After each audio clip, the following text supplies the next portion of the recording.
Hello साथियों, आप सभी का हमारे यूट्यूब चैनल, हमारे परिवार एग्जाम पथ में तहे दिल से बहुत-बहुत स्वागत है।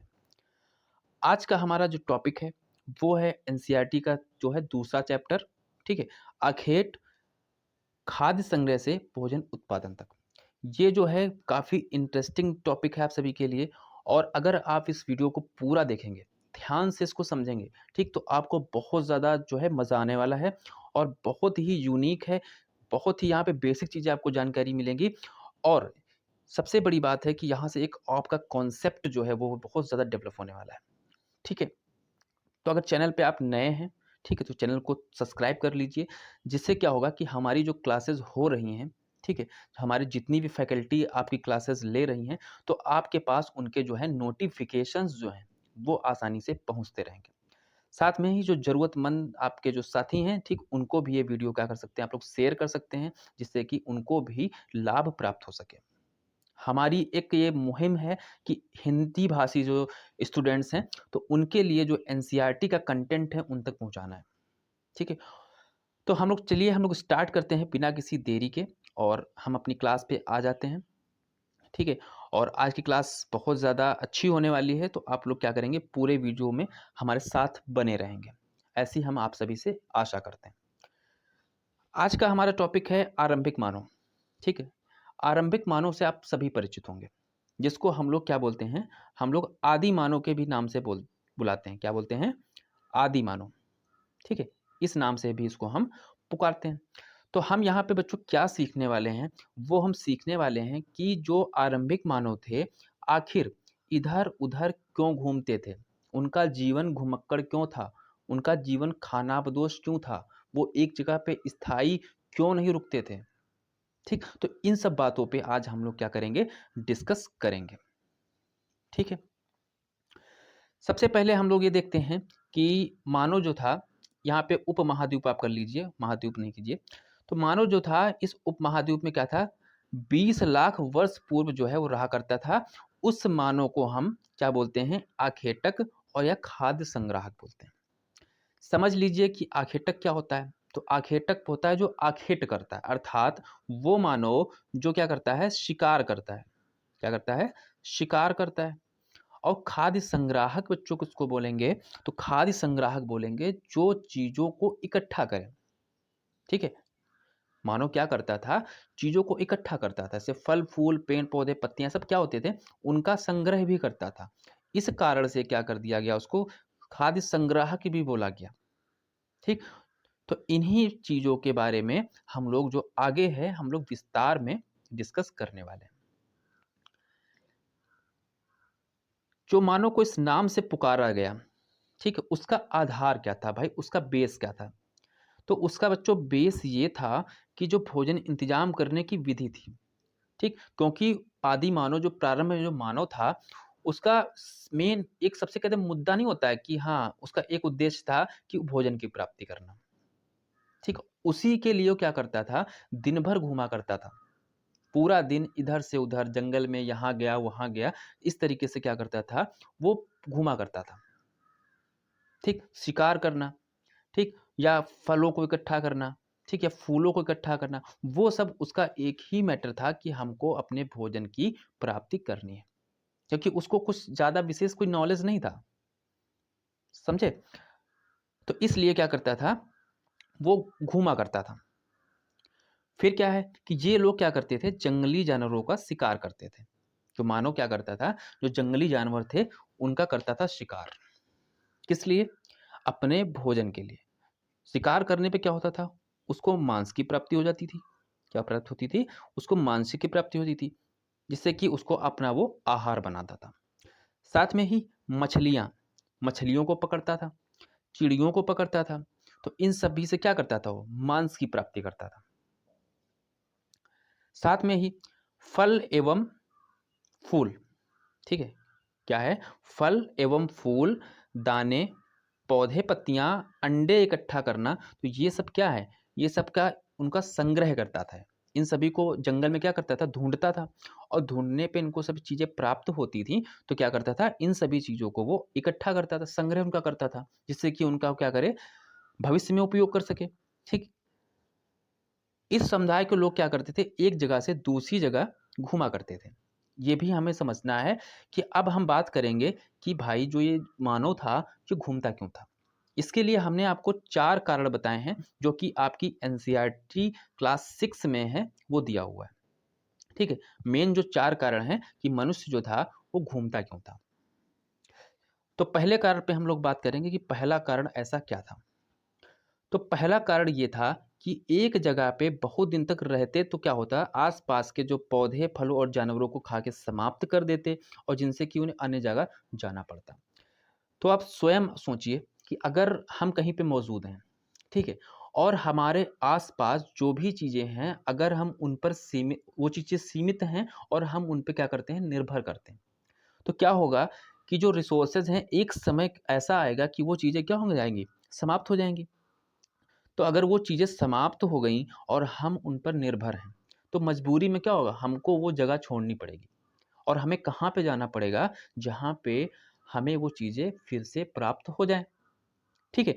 तो यही एक मुद्दा था कि जो मनुष्य था, जब एक जगह पे चीज़ें समाप्त हो जाती थीं, जानवर समाप्त हो गए, वहाँ के फल समाप्त हो गए, पौधे समाप्त हो गए, तो वो जगह मनुष्य छोड़ देता था और वो एक जगह से दूसरी जगह पे पलायन कर जाता था। ठीक है? दूसरा जो कारण है, उसको भी हम लोग यहाँ पे देखते हैं। तो दूसरा कारण क्या है कि जानवर जो होते थे, ठीक? उस समय जानवर होते थे, जानवर जो उनको चाहिए था चारा, ठीक? जानवर क्या करते थे, चारा चाहिए था या वो घास चरते थे। तो जानवर अपने चारे की तलाश में एक जगह से दूसरी जगह चले जाते थे। ठीक, भाई जानवर है उसको जहाँ पे खाने को मिलेगा, ठीक वो जाएगा। तो क्या होता था उन्हीं के पीछे, अब अगर उनको शिकार जानवर को करना है, तो मनुष्य क्या करेगा, जानवर के पीछे जाता था। ठीक, जो मानव था उन्हीं के पीछे-पीछे चला जाता था एक जगह से दूसरी जगह पे उनका शिकार करने के लिए। तो दूसरा पॉइंट आप सभी के लिए ये हो गया कि जानवरों के पीछे उनका शिकार करने के लिए वो एक जगह से दूसरी जगह पे जाया करते थे। ठीक? ये 2 कारण हो गए और 2 कारण आप समझ गए होंगे। तीसरा कारण देखते हैं। तीसरा कारण क्या है कि पेड़-पौधों में क्या होता है, जो फल-फूल होते हैं, आप सभी को पता है, ठीक है? कि जो फल-फूल आते हैं, एक विशिष्ट मौसम में आते हैं। आज अगर वर्तमान में भी आप लोग देखेंगे, तो जो फल-फूल वगैरह होते हैं, तो उनके लिए एक विशेष मौसम होता है, उन्हीं मौसम में फल-फूल आते हैं पेड़ों में, ठीक है? तो उस समय भी ऐसा ही था, ठीक? एक विशेष मौसम में जब फल-फूल आए, ठीक है? तो मनुष्य ने क्या किया, उनका उपभोग किया। लेकिन अगर वो मौसम समाप्त हो जाएगा, ठीक है? तो क्या होगा, फल-फूल क्या होंगे, समाप्त हो जाएँगे। फल-फूल क्या खत्म हो गए। अब क्या हुआ? अब वो ऐसे ही मौसम में जाएगा कि जहाँ पे ठीक है, उनके अनुकूल या फलों के अनुकूल वातावरण हो और वहाँ पे उसको फल-फूल प्राप्त हो सकें।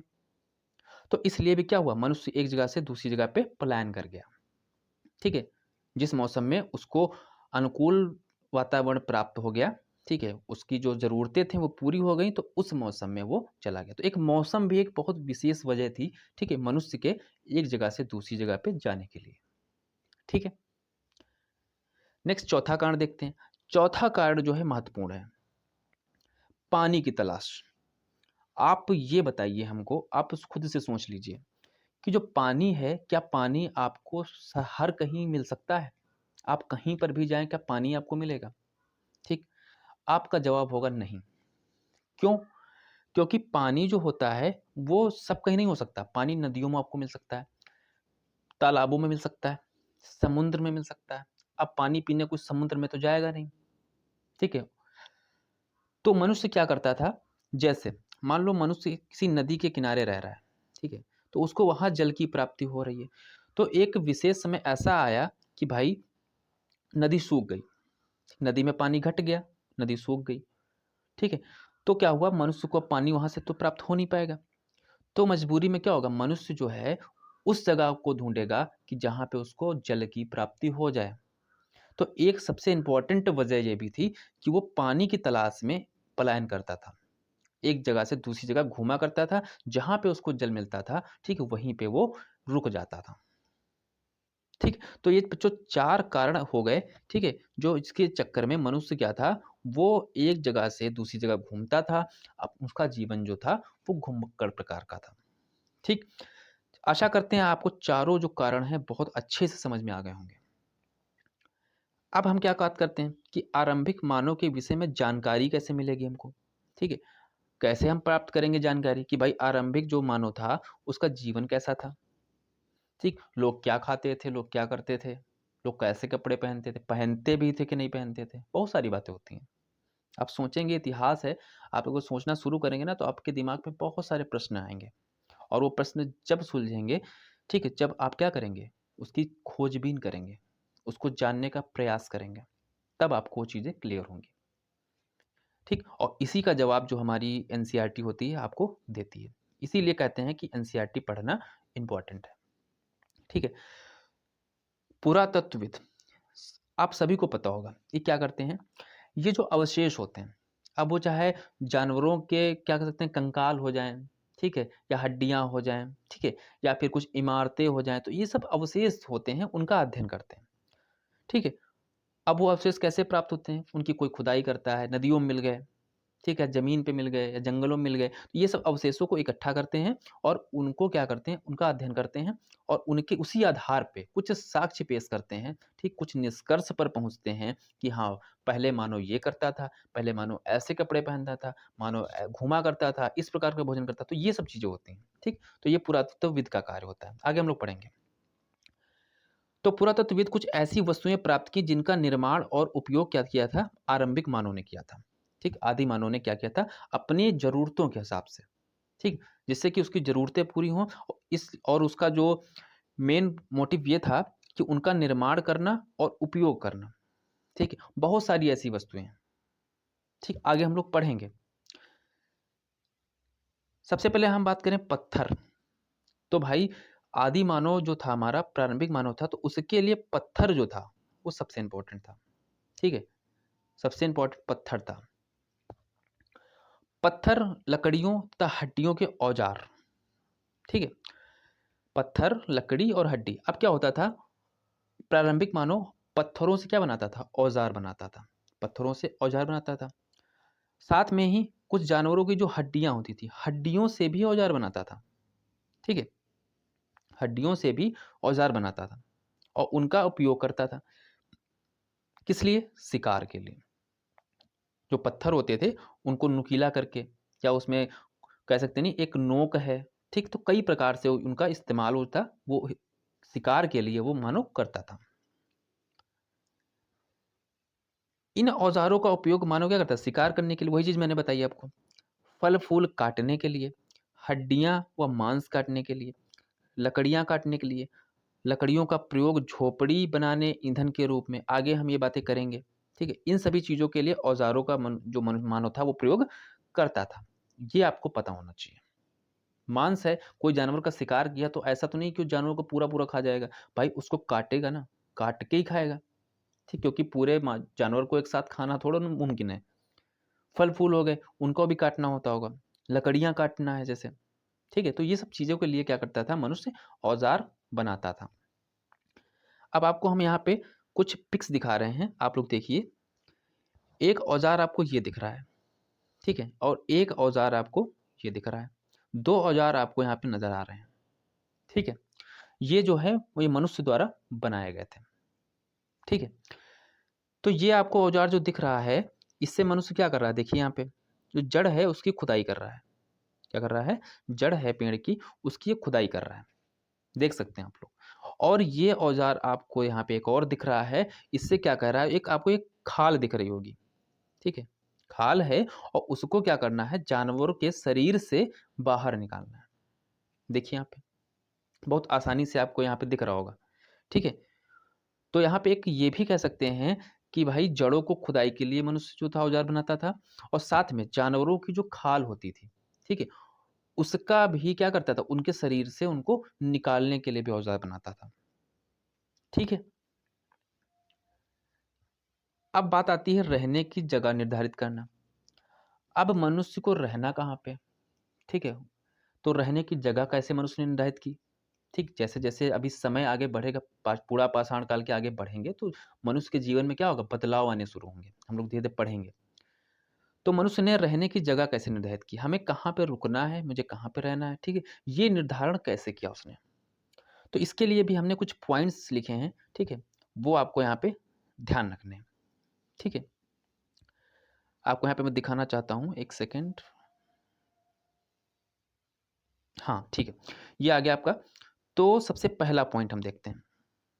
मानव जो था वो नदियों और झीलों के किनारे रहता था। सबसे महत्वपूर्ण है, और यहाँ पे आप अगर दिमाग लगा लेंगे कि जो नदियों और झीलों के किनारे मनुष्य रहता क्यों था, अगर आप सोच ले गए, ठीक है, तो आप जीवन में कभी भूलेंगे नहीं, और यहीं से चीजें मजबूत होंगी। यही कॉन्सेप्ट है। नदियों झीलों को रहने का सबसे बड़ा कारण मैं बताता हूं आपको। जैसे सबसे पहला कारण है जल। क्या है? जल। ठीक, क्योंकि जंगल में जल सब कहीं मौजूद नहीं था। मनुष्य जो है नदियों का जल था उसी का प्रयोग करता था। तो जल के लिए मनुष्य क्या करता था? ठीक, नदियों के किनारे उसने अपना आसरा बनाया। उसने नदियों के किनारे रहना शुरू किया कि अब भाई हम घूम घाम के अपना जो आहार है, फल फूल है, शिकार कर लेंगे, ठीक है, मिल जाएगा मुझे। लेकिन अगर हमें प्यास लगती है, हमें पानी की जरूरत है, तो हम कहाँ पे जाएंगे? इसलिए उसने नदियों के किनारे रहना शुरू किया। और आपको पता है, नदियों के किनारे आप देखेंगे तो बड़े बड़े पत्थर देखने को मिलते हैं। ठीक, आप आसपास चले जाइए, कोई बहुत बड़ी नदी हो, देखिए आसपास पत्थर मिल जाएंगे, आज भी मिल जाएंगे। ठीक, तो वहां सबसे इंपॉर्टेंट बात पत्थर। अब नदी से पानी मिल गया, पत्थर भी मिल गए, और पत्थर से क्या बनाएगा? औजार। क्या जो बनाएगा पत्थर से? पत्थर से वो बनाएगा औजार। और औजार से क्या करेगा? शिकार। ठीक, और शिकार से उसे क्या प्राप्त होगा? मांस। मांस क्या करेगा? खाएगा। ठीक है, तो यहाँ देखिए, यहाँ पे पानी की व्यवस्था हो गई, शिकार करने के लिए व्यवस्था हो गई। इसलिए जो आदमी था वो क्या करता था? नदियों और झीलों के किनारे रहना शुरू किया था उसने। ठीक है, चलिए ये तो बात हो गई। अब बात आ गई गुफाएं और कंदराएं। अब मनुष्य गुफाओं में क्यों रहता था? अब ये बताइए, अगर मानव है तो मानव सोता भी होगा, ठीक है, और ये भी आपको बहुत अच्छे से पता होना चाहिए कि जो जंगल होता है उसमें कुछ बहुत ही खतरनाक जानवर होते हैं। ठीक है, शेर जैसे खतरनाक जानवर, ठीक है, जिनका शिकार करना तो दूर बात है, ठीक है, वो खुद शिकार कर दे मनुष्य का।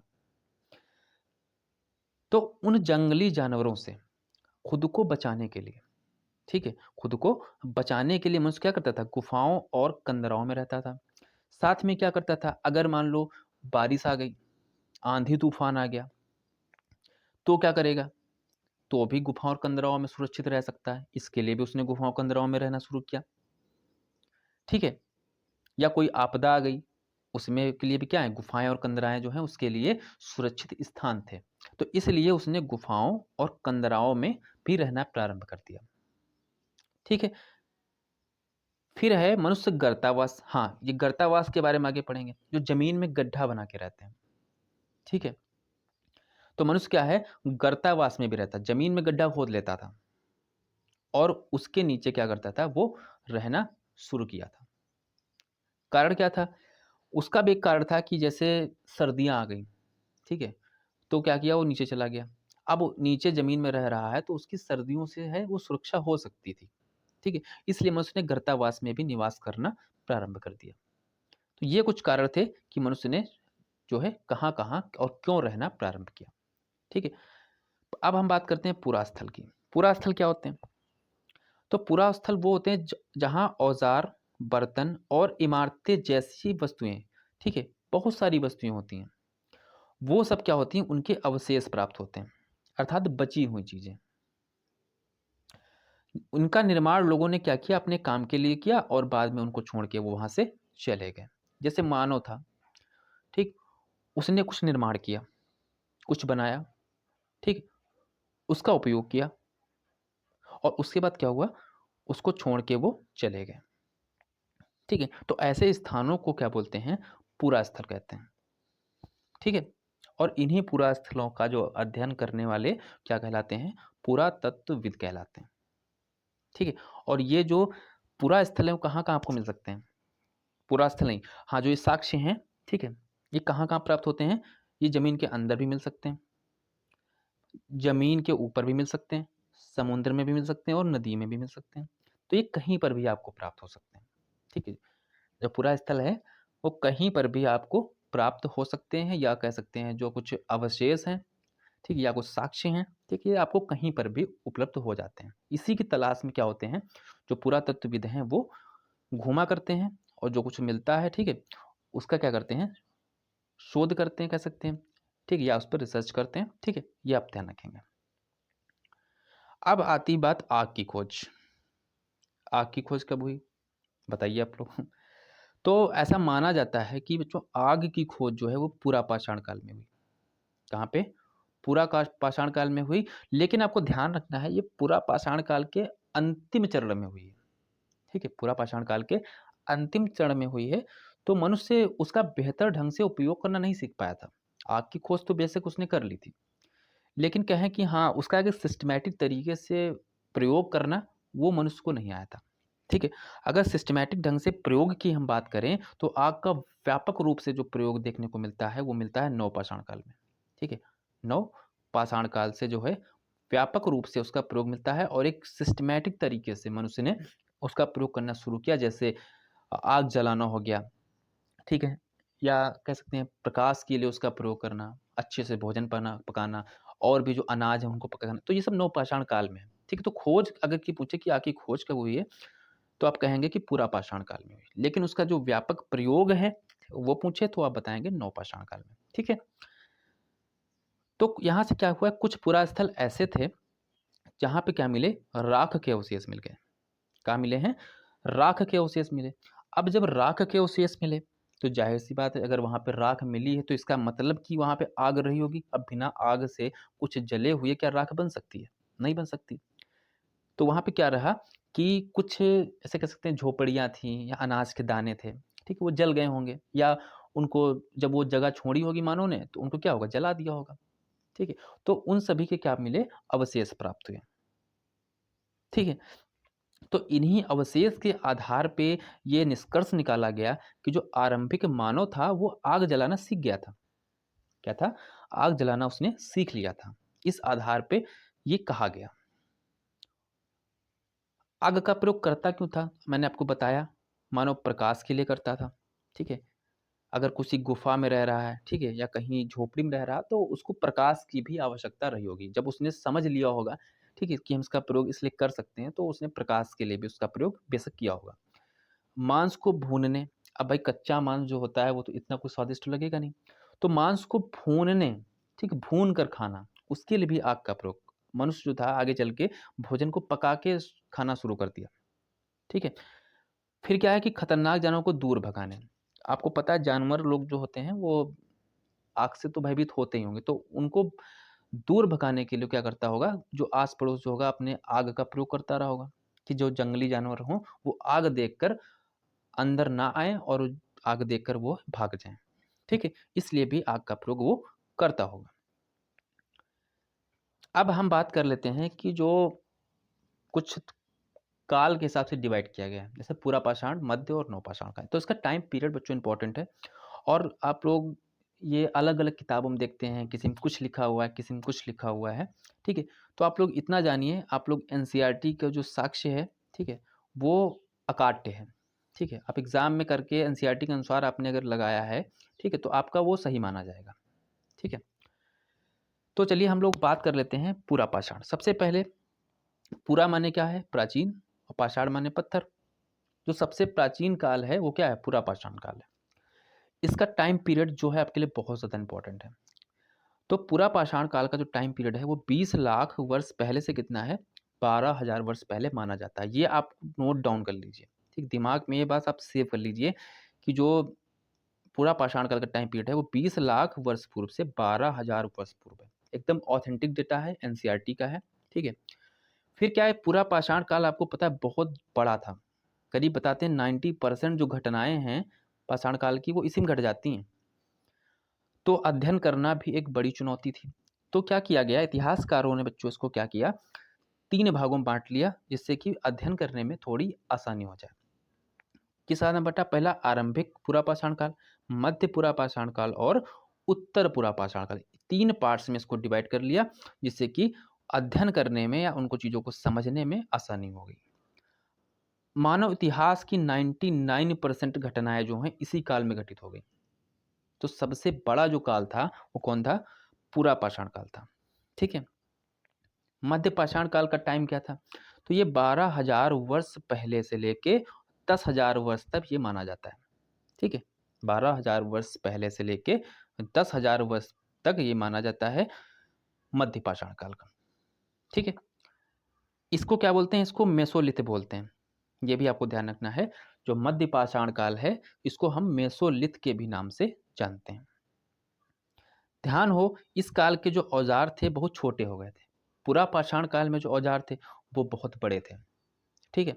धीरे धीरे समय आगे बीता, मनुष्य की जीवन शैली में बदलाव आया, मनुष्य ने कुछ और नई चीजें सीखनी शुरू कर दी, तो उसने क्या किया, उसके औजार छोटे हो गए। बड़े औजार जो होते थे उनको बहुत दूर तक फेंक के नहीं चलाया सकता। ठीक, कोई बड़ी चीज है आप दूर तक फेंक पाएंगे? नहीं फेंक पाएंगे। लेकिन अगर कोई छोटी चीज है तो आप दूर तक फेंक पाएंगे। तो छोटे औजार होने से मनुष्य जो था वो दूर तक फेंक कर जो है वो शिकार कर सकता है। जैसे धनुष बाण हो गए, भाला हो गया, ये सब चीजें। तो इनको क्या बोलते थे? इनको माइक्रोलिथ बोलते थे। ठीक है? क्या बोलते थे? माइक्रोलिथ बोलते थे। और हिंदी में कहा तो लघु पाषाण कहा जाता था। ठीक है? अगर क्वेश्चन पूछे ऐसे कि माइक्रोलिथ किस काल से संबंधित है, ठीक है, इस तरीके के क्वेश्चन आएंगे तो आप बताएंगे मध्य पाषाण काल। नव पाषाण काल की बात कर लें तो इसकी जो शुरुआत है वो 10,000 वर्ष पूर्व से मानी जाती है। ठीक है? तो इस तरीके से ये चीजें हो गई। अब कुछ हम आपको पूरा स्थल दिखाने वाले हैं जो कि आपके लिए इंपॉर्टेंट है। देखिए, यहाँ से रेड त्रिकोण से बना है जो है पूरा पाषाण काल के पूरा स्थल। चलिए हम लोग पूरा पाषाण काल के देख लेते हैं। सबसे पहला है भीमबेटका। क्या बच्चों? सबसे पहला पूरा स्थल जो है यह है भीमबेटका। हम रेड कलर से इसको डार्क कर रहे हैं। ठीक है? देखते रहिए। ये था पूरा पाषाण काल का एक पूरा स्थल। और कहाँ पे? और देखिए, हुंसगी। ठीक है? और कुरनूल की गुफाएं, ये भी क्या है? पूरा स्थल जो है पूरा पाषाण काल के। तो ये जो तीन चीजें हो गई, ये कौन कौन से हो गए? पूरा स्थल के। कौन कौन से? पहला भीमबेटका, ठीक है, दूसरा कुरनूल की गुफाएं और हुसंगी। ठीक है? तीन जो हैं वो पूरा पूरा पाषाणकालीन जो है पूरा स्थल है।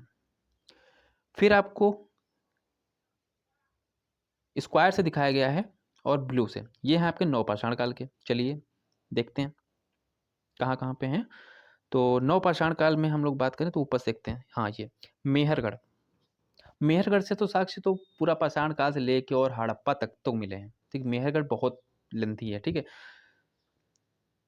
बुर्ज होम, ये जम्मू कश्मीर में पड़ता है। चिरांद, कोल्डीवा, ठीक है, महागना, और तुम्हारा है दाऊजली हेडिंग। क्या है? दाऊजली हेडिंग। और देखते हैं पय्यमपल्ली, और एक है आपका हरलूर। ठीक है? तो ये सब क्या है? ये सब नवपाषाणकालीन पूरा स्थल है। ठीक है? इनमें क्या है? चिरांद और ये सब क्या है? मध्य पाषाण काल भी इनमें लिया गया है। ठीक है? ऐसा आप लोग समझ सकते हैं। फिर क्या है? आरंभिक गांव दिए गए हैं। ठीक है? तो आरंभिक गांव छोड़ दीजिए आप लोग, आधुनिक नगर हैं जैसे कोलकाता हो गया, तो पता ही है आपको, इसमें कुछ बताने की जरूरत नहीं है।